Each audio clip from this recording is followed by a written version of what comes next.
बिस्मिल्लाहिर्रहमानिर्रहीम, अस्सलाम वालेकुम। उम्मीद करता हूँ सब लोग खैरियत से होंगे।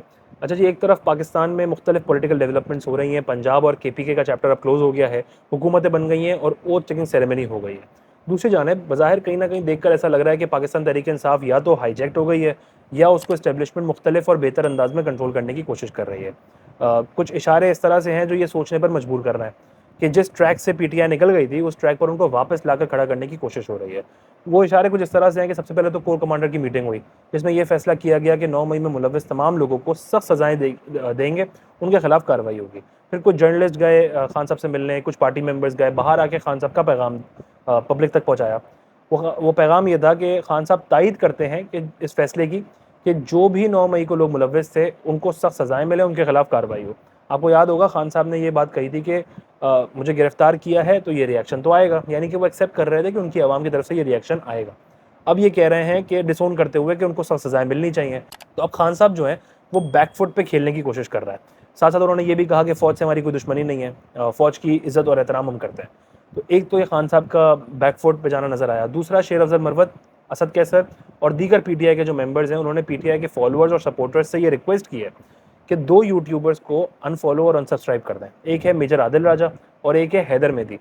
ये दोनों याद रखिए ना सिर्फ 2 ढाई साल से प्रो पीटीआई कंटेंट बना रहे हैं, व्लॉग्स बना रहे हैं, ट्वीट्स कर रहे हैं, बल्कि फ़ौज के खिलाफ, फ़ौज के इदारे के खिलाफ, इंडिविजुअल सिपाहियों के खिलाफ नफ़रत और इंतशार फैलाने की कोशिश कर रहे हैं, जिससे अवाम मुश्तइल हो रही है। ये शेर अफ़ज़ल मरवत साहब ने कहा और कहा कि जी हम इनसे लाताल्लुक़ी करते हैं, इनका पीटीआई से कोई ताल्लुक़ नहीं है। ये दोनों वही यूट्यूबर्स हैं जो हर ट्विटर स्पेस पे होते थे पीटीआई के मेंबर्स इनकी ट्वीट्स को रीट्वीट्स करते थे और पीटीआई के लोग इनसे सवाल करते थे, जी अब आप मशवरा दीजिए कि हमें क्या करना चाहिए। जो बंदा खुद मुल्क से बाहर बैठा हुआ है, फील्ड पे नहीं है, एस्टेब्लिशमेंट के सामने नहीं है, फौज के सामने नहीं है, कुछ भी नहीं कर रहा, उससे मशवरे होते थे।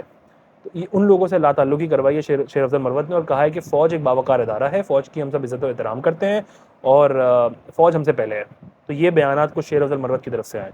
अच्छा, एक ट्वीट थी शेर अफ़ज़ल मरवत की, जिसको पढ़ के बड़ी हैरानी हुई। वो ट्वीट मैं आपसे शेयर करता हूँ।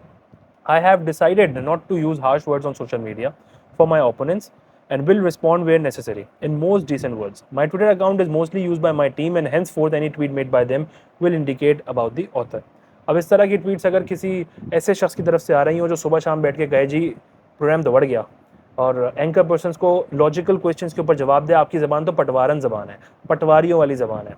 वो शख्स अगर ये ट्वीट्स करे और कहे कि जी फ़ौज के इदारा फ़ौज हमसे पहले है और फ़ौज से हमारी कोई लड़ाई नहीं है, जो फ़ौज के ख़िलाफ़ है उससे हम लाताल्लुकी कर रहे हैं, तो नज़र आ रहा है कि वो रास्ते बदले जा रहे हैं और सिस्टम का वापस हिस्सा बनने की कोशिश की जा रही है। याद रखिए अनफॉर्चुनेटली पाकिस्तान की सियासत का अलमिया है कि आप जितना एस्टेब्लिशमेंट के साथ रहेंगे उतना आपका फ़ायदा होगा, जितना आप एस्टेब्लिशमेंट के मुखालिफ जाएंगे उतना आपका नुकसान होगा। अब और इनकलाब जो है ना, वो कभी-कभी आने में डेकेड्स लग जाती हैं, ओवरनाइट नहीं आता। और इनकलाब लाने के लिए आपको इनकलाबी लोग चाहिए होते हैं। ये शेर अफ़ज़ल मरवत जैसे लोग इनकलाब नहीं ला सकते, जो जेयूआईफे के पीछे घूमते रहे हैं, मौलाना फजलुर रहमान साहब के पीछे घूमते रहे हैं, उमर अयूब साहब जो पहले काफ लीग, फिर नून लीग, फिर तहरीक इंसाफ का हिस्सा बन गए, बैरिस्टर गौहर पहले पीपल्स पार्टी में थे, अब पीटीआई में है। देखें, ये वो सारे लोग हैं जो इस सिस्टम से निकले हैं और इसी सिस्टम को प्रेफर करते हैं। ये इनकलाबी नहीं है। इनकलाबी सोच, इनकलाबी जुनून, तहज़ीब, इंसान का पढ़ा लिखा होना, इंसान की सोच, ये सब मैटर करती है। इन सबको इनकलाब चाहिए ही नहीं है, सिरे से नहीं चाहिए। फिर अली अमीन गंडापुर जैसे लोग सीएम केपी के बनते हैं जो हिरासमेंट में शामिल होते हैं। ये लोग अगर इनकलाब लेकर आ जाएंगे तो फिर ऐसी सोच के ऊपर सलाम है, अगर आपको ऐसा लगता है। इसी तरह अली मोहम्मद खान जैसे लोग मौजूद हैं। अली मोहम्मद खान वो शख्स हैं जिनको खान साहब ने अपना सिपाही कहा था। ये वो अकेला वाहिद बंदा था जो नेशनल असेंबली में वोट ऑफ नो कॉन्फिडेंस की रात को पूरी पीडीएम के सामने अकेले खड़े होकर इसने पीटीआई की तरफ से रिप्रेजेंट करते हुए जंग लड़ी। लेकिन इनको क्या फेम मिल रही है? क्योंकि ये बदतमीज़ नहीं है, इनकी ज़बान गलत नहीं है, ये लोगों को बदतमीज़ी से जवाब नहीं दे सकते। इख्तिलाफ़ मुझे बहुत सारे हैं अली मोहम्मद खान से, लेकिन इन सब में सबसे बेहतर बंदा वही है जो खान का वफ़ादार रहा है। लेकिन खान साहब ने इनको क्या दिया? कोई पार्टी का रुतबा दिया, कोई इज़्ज़त दी, कोई फेम मिल रही है? कुछ नहीं मिल रहा। फेम किसको मिल रहा है? शेर अफ़ज़ल मरवत जैसे लोगों को, प्रोग्राम तो बढ़ गया, अली अमीन गंडापुर जैसे लोगों को, इन लोगों को पोजीशन दी जा रही है। और अली मोहम्मद खान जैसे लोगों से क्या बुलवाया जा रहा है कि ज़रदारी और नवाज शरीफ बड़े लीडर हैं।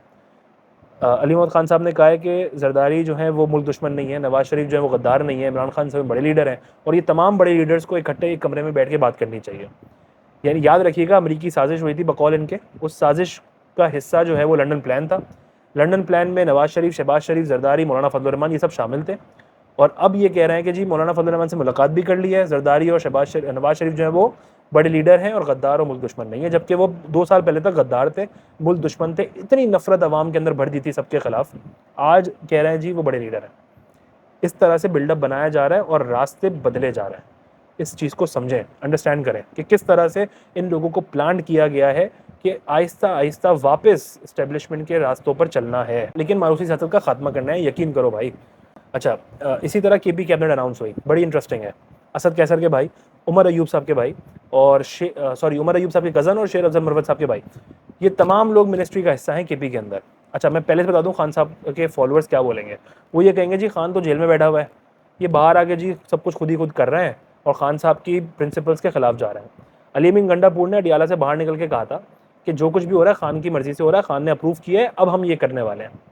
तो जो भी कैबिनेट अनाउंस हुई है ना, वो खान साहब के मशवरे से हुई है और खान साहब को इंस्ट्रक्शंस अगर ऊपर से मिल रही हैं तो वो एक अलग बात है। और जो ये समझता है ना कि खान ढीले नहीं करता, अंदर बैठ के सब कुछ कर रहे होंगे, अंदर बैठ के सारी डील्स हो रही होंगी, तभी ये बिल्डअप बन रहा है, तभी ऐसे चेहरे सामने लेकर आ रहे हैं जो चेहरे ना सिर्फ पब्लिक ओन भी कर रही है, लेकिन वो सारे प्लांटेड लोग भी इस्टेब्लिशमेंट की मर्जी से आ रहे हैं खान साहब के साथ मिलकर। पहले उन लोगों को लेकर आए जी, आवाम के सामने खड़ा करो, आवाम के सामने रोज़ाना खान साहब से मुलाकात करवाई इन लोगों की, उमर अयूब हो गए, शेर अफजल मरवत हो गए, बैरिस्टर गौहर हो गए। फिर इन लोगों को आवाम के सामने लेकर आओ, खान का पैगाम पहुँचाओ, इन लोगों के दिलों में इनकी एक्सेप्टेंस लेकर आओ। उसके बाद सारे वो काम होंगे जो ऊपर से बॉसेस कहेंगे। और इस गलत फहमी से निकल जाइए कि खान साहब डील नहीं करते, सब डीलें कर रहे होंगे। और आहिस्ता आहिस्ता जैसे बाजवा साहब कौम की फादर फिगर थे बकौल खान साहब के, इसी तरह आने वाले टाइम पे बाकी भी कोई ना कोई फादर फिगर बनेगा। तो इस तरह के कुछ इशारों से ऐसा महसूस हो रहा है कि पाकिस्तान तहरीक इंसाफ अपनी राहें बदल रही है और इस्टेब्लिशमेंट किस तरह से उनको धीरे धीरे वापस लाइन पे लेकर आ रहे हैं, यानी उसी ट्रैक पर लेकर आ रहे हैं जहाँ से तहरीक इंसाफ की शुरुआत हुई थी।